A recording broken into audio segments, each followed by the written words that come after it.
नागिन देवरानी। चट मंगनी पट ब्याह तो सुना ही होगा आपने, लेकिन ऐसा। अरे ये किसे ले आया तू? कौन है ये लड़की? हाय रे, कहीं शादी तो नहीं कर ली ना तूने इससे? देवर जी क्या हो गया आपको? आप तो ऑफिस के लिए निकले थे, ये शादी करके कैसे आ गए? हाँ, ऑफिस के लिए ही गया था, लेकिन रास्ते में मिल गई तो शादी कर ली। क्यों, नहीं करनी थी क्या? तभी बड़ा भाई आ जाता है। ये कैसी बात कर रहा है छोटे? शादी ऐसे थोड़ी ना होती है। तभी नई नवेली दुल्हन अपना घूंघट हटाती है। सभी उसका चेहरा देखकर डर जाते हैं। भैया, ये आपकी बीवी की आंखें कैसी नागिन जैसी है। तभी देवरानी मुंह खोलती है और पतली सी जीभ बाहर करती है जैसे कोई नागिन हो। इसकी तो जीभ भी किसी नागिन की जीभ की तरह है। हे भगवान, घोर अनर्थ हो रहा है इस घर में। अरे कौन है ये लड़की? खैर, सारी कहानी दरवाजे में हो जाती है और लड़का लड़की को लेकर घर के अंदर आ जाता है। कुछ दिनों बाद, अरे नागिन, माफ करना, नीलम, ये तुम क्या कर रही हो कटोरी में मुंह लगाकर? नीलम जैसे ही मुंह ऊपर करती है तो उसके मुंह पर दूध लगा होता है। जिठानी डर जाती है। ये क्या है? ऐसे कैसे दूध पी रही हो तुम किसी नागिन की तरह? देवरानी कुछ नहीं बोलती, बस जिठानी को घूरती रहती है।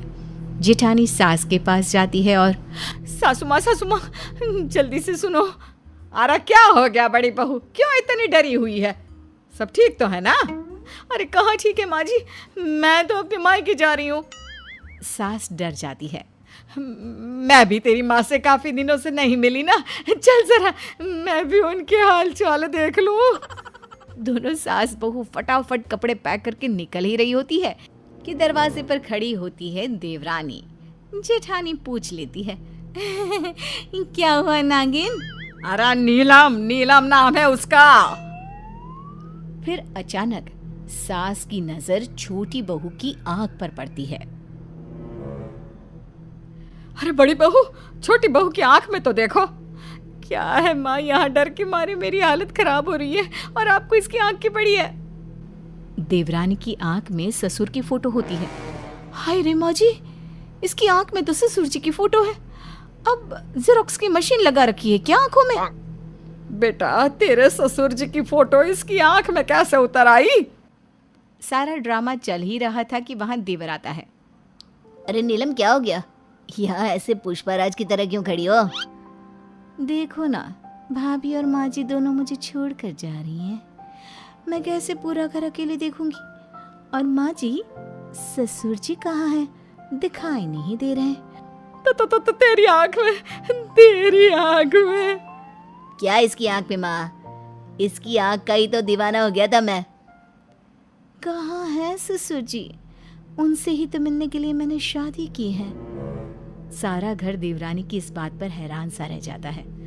उनसे मिलने के लिए तो मैंने शादी की थी। अरे तू तो बहू है और वो यहाँ नहीं रहते। क्या यहाँ नहीं रहते?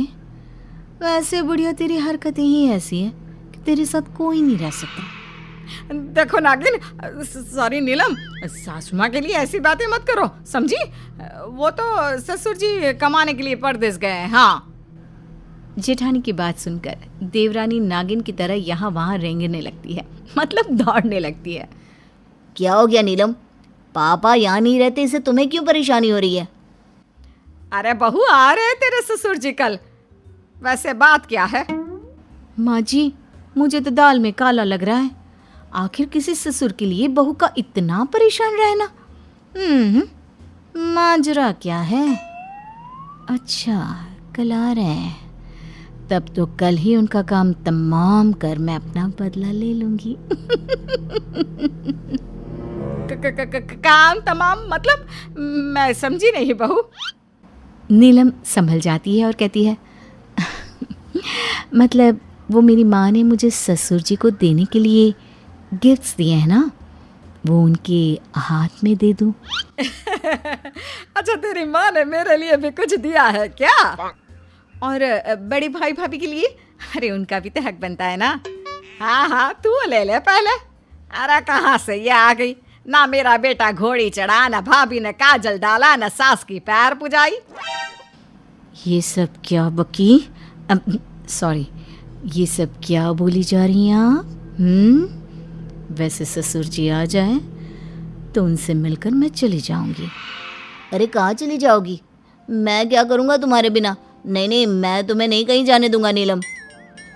पति के इतने प्यार भरे शब्दों से नागिन, सॉरी नीलम, इमोशनल हो जाती है और वो जैसे ही इमोशनल होती है उसका रंग नीला पड़ जाता है। अरे ये क्या हो गया नीलम को? ये नीली कैसे हो गई? अरे पता नहीं, मुझे तो इसमें इंसानों के गुण कभी दिखे ही नहीं। तो क्या जानवर है ये?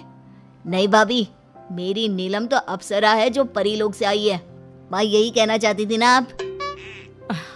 ये तो पता नहीं। फिलहाल तू इसे अपने कमरे में लेकर जा और इसे बोल के असली रंग में आ जाए। पति नीलम को लेकर कमरे में जाता है। मैं तुमसे ये कहना चाहती हूँ कि तुम ना मुझसे इतना प्यार ना किया करो। कैसी बात करती हो? पति हूँ मैं तुम्हारा। अब तो तुमसे ही मेरी जिंदगी है। तुम हो तो मैं हूँ और मैं हूँ तो तुम, क्यों, है ना? नीलम पति के गले लग जाती है। मैं ना तुम्हें कुछ बताना चाहती हूँ।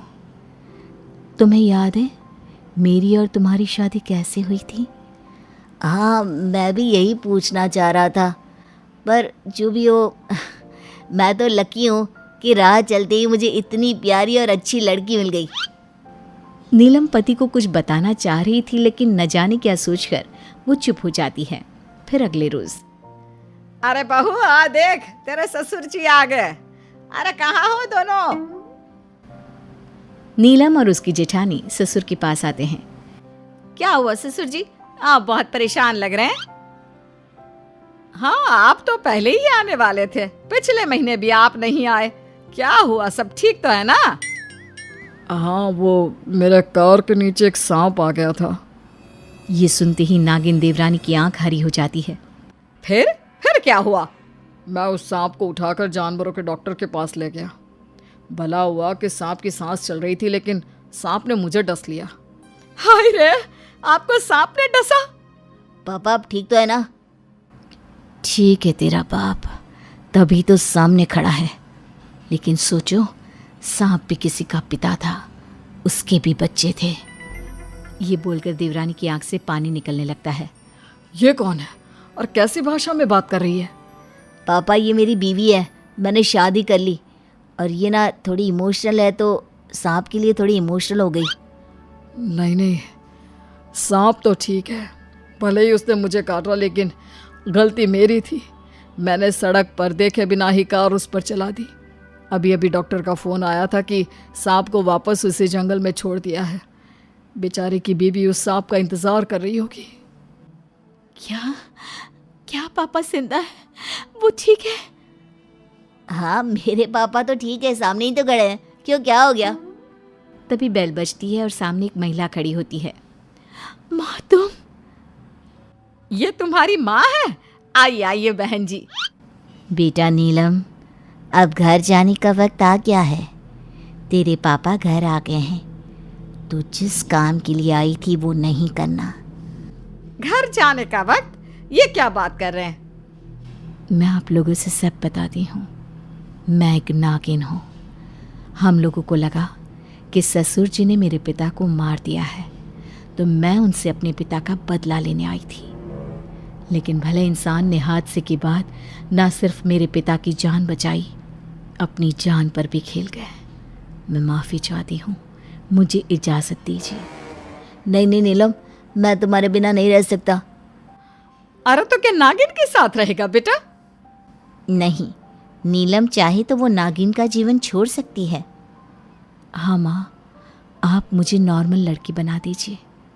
मैं अब इसी परिवार का हिस्सा रहना चाहती हूँ।